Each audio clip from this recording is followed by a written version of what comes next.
বড় বাবু তো গতকাল বন্ধুর বাড়িতে বেড়াতে গেছেন। দেখি তো খবরের কাগজে কি লিখেছে। ও ভাই, একখানা কাগজ দেখি।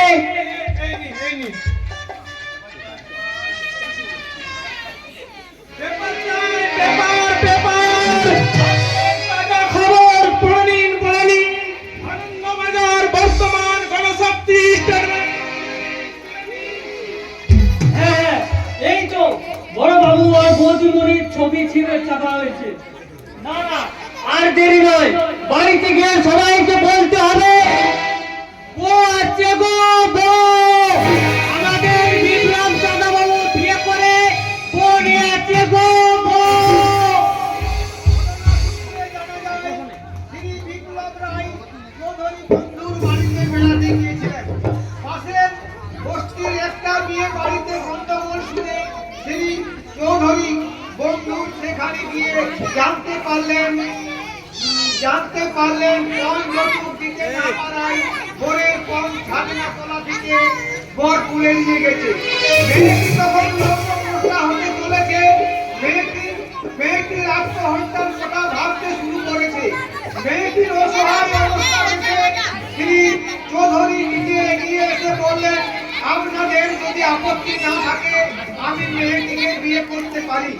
নির্ধারিত লগ্নে বিপ্লবের সঙ্গে আপনার শুভ বিবাহ সম্পন্ন হয়। বিশেষ উল্লেখ্য, শ্রী চৌধুরী বিবাহের যৌতুক হিসাবে কিছুই নেননি। বাবা বাবা বাবা, আজকের দিনে এমন মানুষ দিলাম শুনেছি বাবু। মানুষ আমার অন্ধকার থেকে আড়াই ফিরছে। এই বিপ্লব বাবুর মতো ছেলে যদি সমাজে ভিত্তি দেয়, তাহলে ভারতবর্ষে আবার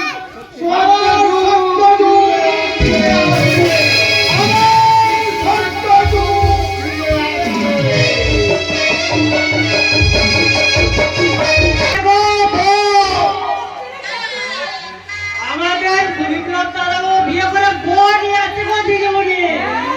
কি বললি? বিপ্লব তো বিয়ে করেছে। হ্যাঁ গো দিদিমণি, কাগজে খবরও ছেপেছে, ছবিও দিয়েছে। এই দেখুন।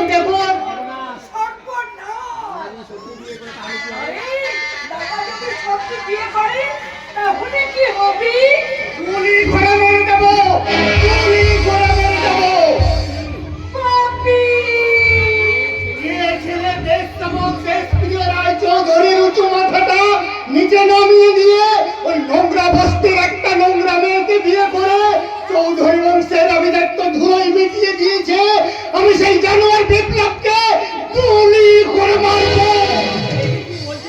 তুমি কি বলছো পাপী? সাপের ঝাঁপি খুলে দিয়ে ঘুমন্ত সাপটাকে ডাকিয়ে দিয়ে ওই বিপ্লব আজ ঘোড়া তুলতে বাধ্য করেছে।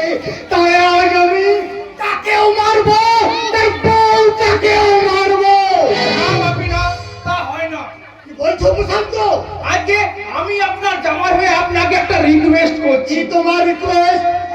জামাই বাবু, বাকি পেশি লস হয়ে যাবে, এমন কিছু রিকোয়েস্ট করবেন না। না না না না, তা কেন সাদি? আমি এই বাড়ির জামাই, এই বাড়ির প্রেস্টিজের সঙ্গে আমার একটা প্রেস্টিজ জড়িয়ে আছে, তাই বলছিলাম। বলো, কি বলতে চাও তুমি? মানে বড়দা বৌদিকে এই বাড়িতে নিয়ে এলে আপনি ওই বস্তির মেয়েটাকে ঘর ধাক্কা করে বার করে দেবেন। আর কি করবেন জানেন? কি করবো? প্রয়োজন হলে আমার বোন পিয়ালির সঙ্গে বড়দা দ্বিতীয়বার বিয়ে দেবে। আরে বেশ করেছো প্রশান্ত, আমি দ্বিতীয়বার তোমার বোন পিয়ালির সঙ্গে ওর বিয়ে দেবো। তবু ওই অশিক্ষিতা গাইয়া মেয়েকে আমরা কিছুতেই মেনে নেবো না। পাপি, বন্দুকটা আমায় দিন। ওই দেখুন, বিপ্লব তার বৌদিকে নিয়ে এইদিকে আসছেন। এইদিকে আসছে। ঠিক আছে, আসো, দেখাচ্ছি মজা। আসো, কোথাকার কোন কোথা ডোবা থেকে ছোট লোক গাইয়াদের মতো গামছা ছাতা দিয়ে ওই কুচো চিংড়িটাকে ধরে নিয়ে এসেছো। কথাগুলো একটু হর্ত কেন বলুন বাবা? আরে আর কোনো আমার বিবাহিত স্ত্রী না, আমার পুত্রবধূ। কোন ভিখারি ঘরের মেয়ে আমার পুত্রবধূ হতে পারে না। তাই আমি তোমাকে বলছি, আমার এই উজ্জ্বল মুখটাকে, এই গৌরবান্বিত মুখটা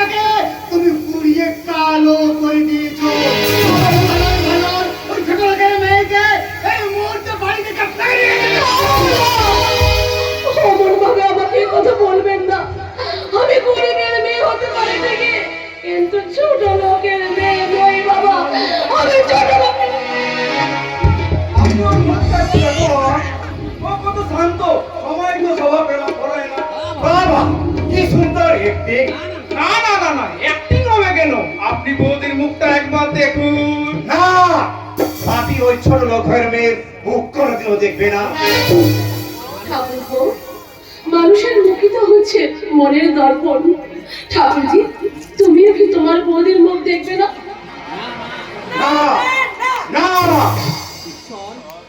ও ঈশ্বর, কোন অপরাধে আমি আমার শ্বশুর বাড়িতে স্থান পেলাম না? প্রভু, তুমি আমায় বলে দাও, প্রভু তুমি আমাকে বলে দাও। শান্ত, তুমি আমার স্ত্রীকে ছোবে না। আর ওই পিছন ফিরে লোকটা তোমাকে না চিনলো, আমি কিন্তু তোমাকে চিনি। বড়দা, এই বাড়িতে আমার স্ত্রী কোনোদিন স্থান পেল না। যেই বাড়িতে আমার স্ত্রীকে মেনে নিল না, সেই বাড়ি থেকে আমার স্ত্রীকে আমার হাত ধরে বেরিয়ে যাচ্ছে। তোকে আমি গুলি করে মারবো জানোয়ার। একবার বাড়ালে তোকে আমি শেষ করে দেবো। না না না, আমার জন্য একটা মানুষের মতো মানুষকে আমি অকালে মরতে দেব না বাবা, অকালে মরতে দেব না। আর এই জীবনের কল্পনার স্বর্গ থেকে আমি চিরদিনের মতন এই বাড়ি থেকে বিদায় নিলাম। আর কোনোদিনও আমি এই বাড়িতে ফিরে আসবো না গো, আর কোনোদিনও এই বাড়িতে ফিরে আসবো না। তোমাকে আমি যেতে দেবো না। ছেড়ে দে, হাতটা ছেড়ে দে জানোয়ার, নইলে তোকে আমি কি করবে? গুলি করবে? হ্যাঁ গুলি করবো। আরো গুলি। এই আমি তোমার কাছে মুখ পেতে দাঁড়ালাম, তুমি গুলি করে আমার বুকের ভাঞ্জারগুলো ধান করে দাও। বাবার বন্দুকের গুলিতে ছেলের বুকে রক্ত লালে লাল হয়ে যাও। এরাই চোদ্দের মাটি। বসন্ত, তুই বাবাকে গুলি করতে বলো। বলবতি, তুই বাবাকে গুলি করতে বল। বলবতি, তুই বাবাকে গুলি করতে বল। কি করলেন? আমার জন্য কেন এই অবস্থা করলেন? বলুন কেন, কেন উত্তেজিত করলেন? বলুন কেন? কি? তুই আমার বাপের কাছে কৈফিয়ত চাইছিস?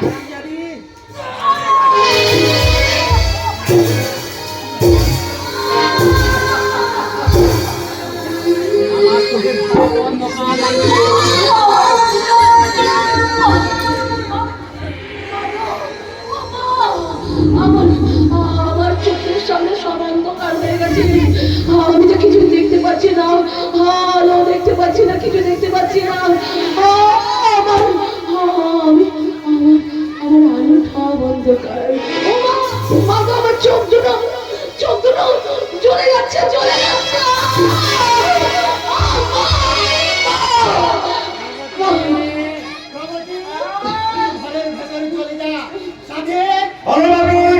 একটা নিউজ পাঠিয়ে দে, নিউজে যেন উল্লেখ থাকে এই বিপ্লবের বউটা একটা গণিকা।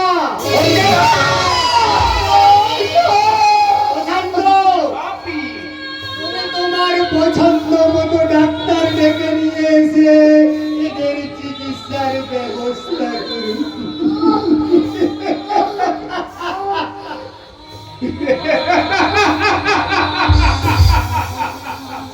ব্যবস্থা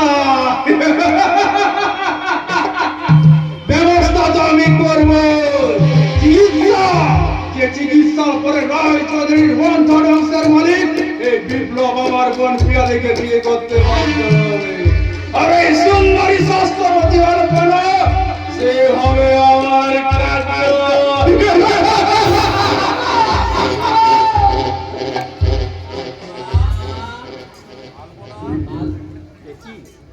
আলপনা। একই তোমার মাথায় এত রক্ত? আমি তো কিছু দেখতে পাচ্ছি না গো। আলপনা, আমি বোধহয় অন্ধ হয়ে গেছি গো, আমি অন্ধ হয়ে গেছি।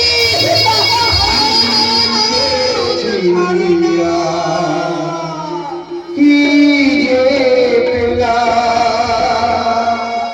কি যে ছিয়া, কি যে আসার